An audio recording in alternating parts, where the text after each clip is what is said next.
জয় মা কালী। আজকে আমরা বঙ্গসেনার কার্যালয় চণ্ডীপাঠের আয়োজন করলাম। আমাদের এর পরের পরিকল্পনা পশ্চিমবঙ্গের বিভিন্ন জেলাতে বঙ্গসেনার পক্ষ থেকে চণ্ডীপাঠ বা রুদ্রাভিষেক করার। আজকের পশ্চিমবঙ্গের রাজনৈতিক পরিপ্রেক্ষিতে চণ্ডীপাঠ এই কারণে দরকার, আজকে বাংলার ঘরে ঘরে নারীদের জাগরণের সময় এসে গেছে।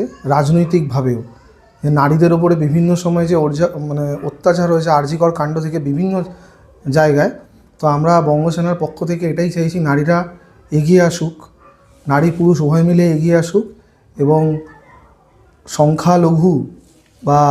সংখ্যালঘুর নামে তুষ্টিকরণের রাজনীতির বিরুদ্ধে সবাই বঙ্গসেনার ছত্রছায়ায় এসে, বাঙালি হিন্দু নরনারীগণ, বঙ্গের সমস্ত অধিবাসীগণ এসে এর প্রতিবাদে সামিল হন এবং সনাতন ধর্মের পুনর্জাগরণ বঙ্গভূমিতে করুক। জয় মা কালী।